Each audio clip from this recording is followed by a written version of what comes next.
Surya, Rajini sir, Kamal sir, ACS Shanmugam, Sarathkumar sir, Radhika, இவங்க அத்தனை பேரும் பல லட்சங்களை, 1-2 இல்லை, பல லட்சங்களை போட்டு எனக்கு மறு ஜென்மம் கொடுத்துருக்காங்க. ட்ரெய்லர் ரிலீஸ் ஆன அன்னைக்கு வந்த ஒரு யூடியூப்கார் வந்து சொல்றார், நான் வந்து பார்த்தேன், அது நல்லா இருந்தா படத்துக்கு போவோம், இல்லைன்னா வேண்டான்னு இருந்தேன், ஆனால் படத்துக்கு போய் உட்காந்துட்டு வெளியிலே வர முடியல, அந்த அளவுக்கு எல்லாரும் வந்து சொன்னாங்க. இந்த தம்பி சொல்லிட்டு, அம்மா நீங்கள் சூப்பராக ஆக்ட் பண்ணியிருக்கேன், கரெக்டு கண்ணு, ஆனால் ஒரு படம் கூட வரல இன்னும். அதுக்கு தேவராஜ் சார், சும்மா ஷூட் மட்டும் பண்ணாதீங்க, வேலை வாங்கிட்டாங்க எனக்கு, புரியுதா? நீங்கள் நடிக்க வந்துட்டீங்க, நான் என்ன வேலைக்கு போகிறது, எழுதுகிற வேலைக்கு போவா நான்? நம்ம எந்த ஒரு நிகழ்ச்சியை ஆரம்பிக்கிறதுனாலும் இறைவணக்கம் பாடுவோம்.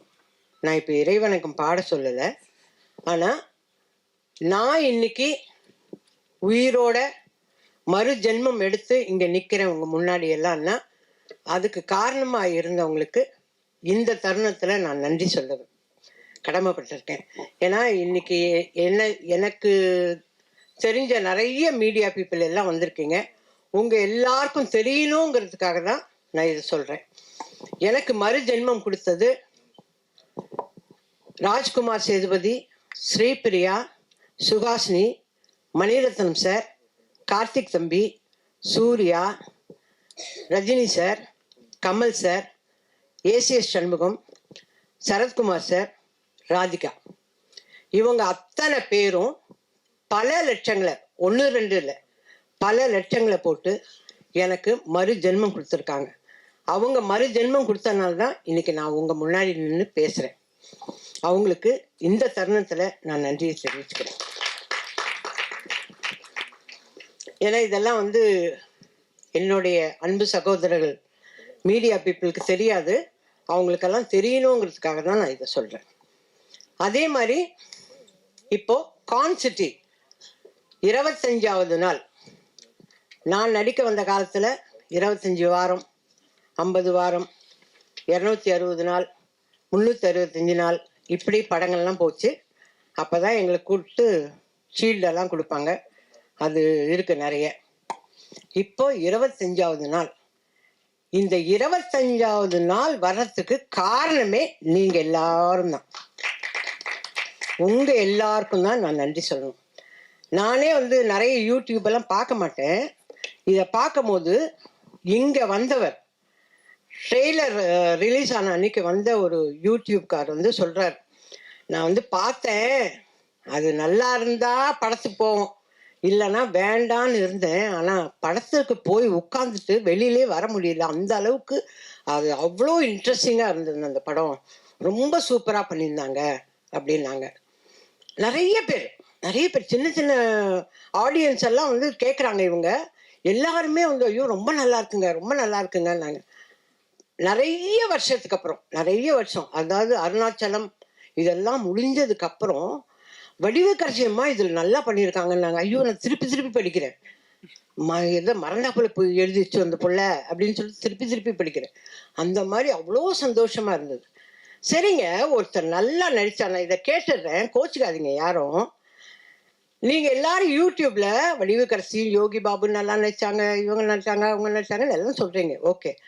இவங்களுக்கு வேலை கொடுங்கன்னு ஏன் எழுத மாட்டேன்றீங்க, சொல்ல மாட்டேன்றீங்க? அந்த காலத்துலயாவது தினத்தந்தியில ஒரு வழி எழுதுவாங்க, இவர்களுக்கு நல்ல எதிர்காலம் இருக்கிறது அப்படின்னாவே ப்ரொடியூசரோ டைரக்டரோ அதை படிச்சா, ஆஹா அப்போ வடிவுக்கரசின்னு ஒரு நடிகை வந்திருக்கு, அதுக்கு வேலை கொடுக்கலான்னு வாங்க. ஆனால் நீங்கள் எல்லாம் அந்த ஒரு வார்த்தையை சொல்லுங்களேன் தயவு செஞ்சு. நீங்கள் சொல்றீங்க இந்த தேங்க்ஸ் மீட் முடிஞ்ச உடனே உங்களோட யூடியூப்லலாம் வடிவுக்கரசி நல்லா நடிச்சிருக்கு, அதுக்கு நீங்கள்லாம் வேலை கொடுக்கலாம் அப்படின்னு எழுதி எனக்கு வேலை வாங்கித்தாங்க. ஏன்னா எங்கள் டைரக்டர் கொடுக்குற மாதிரி தெரியல, அவர் போயிட்டார் ஷூட்டிங்க்கு. இதில் கான்சிட்டியில் நடித்த Yogi Babu sir super busy, அவர் ஆல்ரெடி பிஸி. தம்பிக்கு 4 படம் வந்திருக்கு. தம்பி நம்ம அர்ஜுன் தாஸ் தம்பி ஆல்ரெடி வந்து ஈசிஆர்ல செட்டு போட்டு அங்கே பாட்டு பாடின்னு இருக்காரு, ஓகேவா? இதெல்லாம் கேட்குறேன், நான் கேள்விப்படுறேன், எல்லாரும் இருக்காங்க. நான் என்ன பண்ணுறேன்னா வீட்லேயே உட்காந்துருக்கேன், வீட்லேயே உட்காந்து யூடியூப் எப்படி ஆன் பண்ணுறதுன்னு நல்லா கற்றுக்குறேன், கற்றுன்னு இதெல்லாம் பார்க்குறேன்.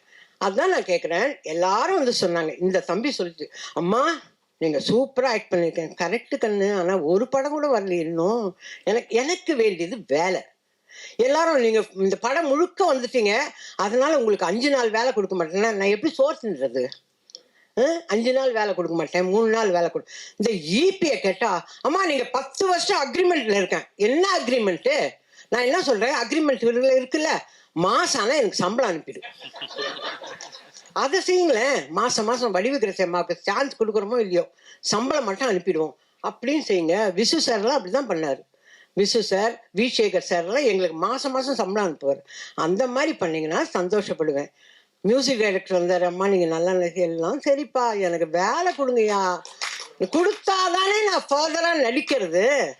இப்போ ஹரிஷ் சார் வந்து இந்த அம்மா ரஃபாவே பேசுவாங்க, அப்படியே பேசுவாங்கன்னு எல்லாரும் நினைச்சிருந்ததை உடைச்சிட்டார். இல்லைங்க, அந்த அம்மா காமெடி கொடுத்தாங்க பண்ணுங்கன்னு சொல்லி ஹரிஷ் சார் உடைச்சார். அந்த மாதிரி நீங்கள்லாம் வேலை கொடுத்தாதானே நான் செய்வேன். இந்த நான் வந்தது வந்து உங்களுக்கு தேங்க்ஸ் சொல்றதுக்கு மட்டும் இல்லை, உங்க மூலியமா எனக்கு வேலை வரணும். அதுக்கு தேவராஜ் சார் சும்மா ஷூட் மட்டும் பண்ணாதீங்க, வேலை வாங்கித்தாங்க எனக்கு. புரியுதா? நீங்க நடிக்க வந்துட்டீங்க, நான் என்ன வேலைக்கு போறது? எழுதுற வேலைக்கு போவேன் நான்? முடியாதுல்ல. அதனால வேலை வாங்கித்தாங்க. ஹரிஷ் சார்கிட்ட இப்போ வருவார். உங்க எல்லாருக்கும் நன்றி, நீங்க எல்லாம் நல்லா நடிச்சு கொடுத்தீங்க, ஏன்னா ஹரிஷ் சாரோட டீமுக்கு நன்றி எல்லாம் சொல்ல வருவார். ஓகே. ஆனா அவர் நம்மளெல்லாம் அழ வைக்கிற மாதிரியெல்லாம் சிலது பேசுறாங்க, எனக்கு கஷ்டமா இருக்குது எனக்கு. அதெல்லாம் பேசுவார். அப்படியே கண்டிப்பா நான் எடுக்கிற படத்துல எல்லாம் அட்லீஸ்ட் ஒரு நாள் வேலையாவது வடிவுக்கரசி அம்மாவுக்கு கொடுப்பேன் அப்படின்னு ஒரு சத்திய வாக்கு கொடுத்தாருன்னா ரொம்ப சந்தோஷமா போவேன்.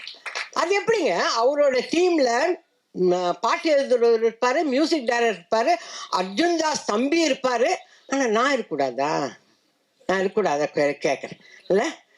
அப்ப நான் வேலை செய்யலையா? அப்ப நல்லா செய்யலையா? சும்மா சொல்றீங்களா? என்னை கூப்பிட்டு வந்து உட்கார வச்சு, சரி இந்த வயசான காலத்துல இதுக்கு இதையாவது நிம்மதி இருக்கட்டும்னு சொல்றீங்களா? நான் நல்லா நடிச்சேன்னு உங்க மனசாட்சிக்கு தெரிஞ்சா எனக்கு வேலை கொடுங்க அண்ணாச்சி. நீங்க போற இடத்துக்கும் எனக்கு வேலை வாங்கி கொடுங்க அண்ணாச்சி. சும்மா நீங்க குழந்தைங்களோடவே இருந்தேன் இப்படி. நான் உங்களோட நடிச்சிருக்கேன்ல, நான் நல்லா தான் நடிப்பேன். ப்ராம்ப்டிங் வாங்காம நடிப்பேன்ல. போதும். இந்த ஈபி மாதிரியே சொல்லாதீங்க. அந்த ஈபி அப்படிதான் சொல்லிட்டு இருக்கு. அந்த மாதிரி சொல்லாதீங்க. எனக்கு தயவு செஞ்சு வேலை வாங்கி கொடுங்க. நான் அடுத்த சக்சஸ் மீட்ல வந்து பேசினாவோ இல்லை ப்ரெஸ் மீட்ல பேசினாவோ நான் ரொம்ப ரிக்வெஸ்ட் பண்ணி கேட்டேன், நீங்க எல்லாம் எனக்கு வேலை வாங்கி கொடுத்துருக்கீங்க, ரொம்ப சந்தோஷம்னு நான் சொல்லணும். உண்மையிலே சரத் சார் போற இடத்துலலாம் வயசான கேரக்டர் இருக்கா, மதர் கேரக்டர் இருக்கான்னு கேட்குறாராம் பாவம். அவரெல்லாம் எனக்காக வேலை கேட்குறாருங்க. ஸ்ரீபிரியா வேல்ஸ், அந்த வேல்ஸ், அந்த ஐஸ்வரி வேலன் அவங்க பிள்ளைகிட்ட வேலை கேட்குறாங்க, வடிவுக்கரசி அம்மாவுக்கு ஏதாவது கேரக்டர் இருந்தால் சொல்லுங்கன்னு. கமல் சார், சார் நீங்கள் தான் பூஜை போட்டுருக்கீங்களா லைனா, அதில் வடிவுக்கரசிக்கு வேலை கொடுங்கன்னு. எல்லாரும் எனக்காக வேலை, எனக்கு மறுஜென்மம் கொடுத்தது பத்தாதுன்னு வேலையும் கேட்குறாங்க. நான் இந்த ஃபங்க்ஷனுக்கு வந்ததே எல்லாரும் என்னை பற்றி நல்லா எழுதுனீங்க, அதுக்கு நன்றி. இந்த படத்தை 25 நாள் சக்ஸஸ்ஃபுல்லாக கொண்டாந்தீங்க, அதுக்கு நன்றி.